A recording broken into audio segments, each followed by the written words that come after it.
ধানে হচ্ছে কখন ব্যবহার করতে পারবেন, মানে পানির ভিতরে ব্যবহার করতে পারবেন কিনা। আচ্ছা, হেসি কেলনা কলমি কচুরি এগুলা পানির উপরে ভেসে থাকে, আপনি পানি যতটুকু হোক কোনো সমস্যা নেই, আপনি ব্যবহার করলে পরে ওই পানির উপর থেকে ওইটা পচে যাবে। মানে হ্যাঁ, তবে 2,4-D তে আরো ঘাট যায়। 2,4-D তে আপনার যেটা হেসি কলমি কেলনার কথা বললাম, কিন্তু এটাতে পানি কচু চলে যায়। পানি কচু যেটা আছে, চৌড়পাতা কচু যেটা আছে, এরপরে ভাদলা যেটা আছে, এই ভাদলাটা কিন্তু পুড়ে যায়। একেবারে যে বীজে থেকে নিচে থেকে শেষ হয়ে যাবে বিষয়টা এমন না, তবে উপর থেকে পুড়ে যাবে। তো এই যে কয়েক ধরনের ঘাস, এই যে 5-6 ধরনের ঘাসের কথা বললাম, এই 6 ধরনের ঘাস একটা ওষুধে চলে যাবে। আসসালামু আলাইকুম রহমতুল্লাহ।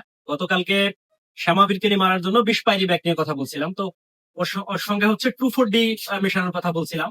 তো আজকে অনেকেই ইনবক্স করেছেন যে ভাই শুধু হেসিক্যাল না আছে, এই ক্ষেত্রে কি ব্যবহার করব। তো অনেকগুলো এসএমএস এর আসলে ওইভাবে করে রিপ্লাই দেওয়া হয় না, এজন্য আজকে এই ভিডিওটা দেওয়া। যদি একটু সবাই লক্ষ্য করেন যে আমার হাতে আছে হচ্ছে ড্যাম, এটা বাংলাদেশ এগ্রিকালচারের, আর এটা হচ্ছে এমাইন, এটা হচ্ছে করবেল ইন্টারন্যাশনাল, দুই কোম্পানির, তাতে কোনো সমস্যা নেই। কিন্তু এর ভিতরে যে উপাদান আছে, এই উপাদান হচ্ছে 2,4-D। এটা যে কোনো কোম্পানির যে কোনো নামের হইতে পারে, আপনি ব্যবহার করেন, শুধু গ্রুপ ঠিক রাখলেই এনাফ। আপনি 2,4-D যদি ধানের মধ্যে ব্যবহার করতে পারেন, তাহলে হেসি আর কেলনা, যেটা ফাপ জাতীয় ঘাস, যেটা কলমির মতো হয়, হেসি, কলমি, কেলনা, এই তিনটা জিনিস মাস্ট বি চলে যাবে। বাকি এখানে যেটা হয় যে অন্যান্য দেখা যায় কি এই ঘাসের জন্য আবার অন্যান্য ওষুধের সঙ্গে মেশান, মানে আগাছানাশক মেশান, এটা করার কোনো দরকার নাই। হেসি, কেলনা, কলমি, এই তিনটা আগাছা যদি কোনো ধানের মধ্যে থাকে, আপনি এই 2,4-D আমাইন শুধু একটা ওষুধ ব্যবহার করলে চলে যাবে, বাকি অন্য কোনো ওষুধ ব্যবহার করার কোনো দরকার নেই।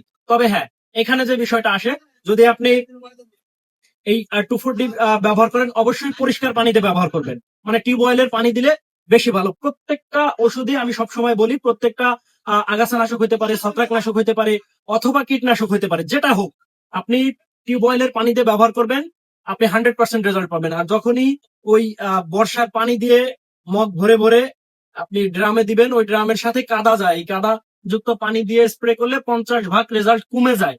এটা আমি সবসময় বলি এবং এটা পরীক্ষিত। আপনি চাইলে এটা আরো নিজেও আরো অনেকভাবে পরীক্ষা করতে পারেন। তো এই জন্য বলি যে শুধু হেসি কালনার জন্য এই 2,4-D অ্যামাইন ব্যবহার করলেই হবে। এটা হচ্ছে ড্যাম আর এটা হচ্ছে অ্যামাইন, এই দুইটা ব্যবহার করতে হবে, বিষয়টা এমন না। যে কোনো কোম্পানির হোক, যে নামের হোক, আপনি শুধু গ্রুপ ঠিক রেখে ব্যবহার করলে হবে। যদি দেখেন যে অন্য অন্য ঘাস আছে, সেই ক্ষেত্রে অনেক সময় অনেকে পাইরাজোসালফিউরিন মিশায়। এটা যদি চওড়া জাতীয় ঘাস থাকে, যেমন গুন্দা ঘাস, এটার জন্য আপনি ওটা ব্যবহার করতে পারেন। হ্যাঁ, তবে 2,4-D তে আরো ঘাস যায়। 2,4-D তে আপনার যেটা হেসিকলিকালনার কথা বললাম, কিন্তু এটাতে পানি কচু চলে যায়। পানি কচু যেটা আছে, চৌড়পাতা কচু যেটা আছে, এরপরে ভাদলা যেটা আছে, এই ভাদলাটা কিন্তু পুড়ে যায়। একেবারে যে বীজে থেকে নিচে থেকে শেষ হয়ে যাবে বিষয়টা এমন না, তবে উপর থেকে পুড়ে যাবে। তো এই যে কয়েক ধরনের ঘাস, এই যে 5-6 ধরনের ঘাসের কথা বললাম, এই 6 ধরনের ঘাস একটা ওষুধে চলে যাবে। হ্যাঁ, তবে যদি দেখেন যে এর সাথে সমাবিজ্ঞানী আছে, তাহলে বিষপারি ব্যাগ আপনি অ্যাড করতে পারেন। বিষপারি ব্যাগ হচ্ছে দুইটা ফর্মে আসে, একটা হচ্ছে পাউডার ফর্মে, একটা হচ্ছে তরল ফর্মে। তো আপনার যেটা ভালো লাগে আপনি ওইটা ব্যবহার করেন। তবে প্রত্যেকটা ওষুধ দেওয়ার আগে আপনি আপনি আপনি হচ্ছে যেই দোকান থেকে নেবেন, ওই দোকানদারের পরামর্শ নেবেন এবং ওই পরামর্শ অনুযায়ী আপনি ব্যবহার করতে চেষ্টা করবেন। তবে আমার পরামর্শ থাকবে, আপনি যে কোনো কোম্পানির যে কোনো ওষুধ ব্যবহার করার ক্ষেত্রে আপনি পরিষ্কার পানি ব্যবহার করবেন, এটা বেশি ভালো। আর সর্বশেষ যে বিষয়টা নিয়ে কথা বলতেছিলাম, যে ধানে হচ্ছে কখন ব্যবহার করতে পারবেন, মানে পানির ভিতরে ব্যবহার করতে পারবেন কিনা।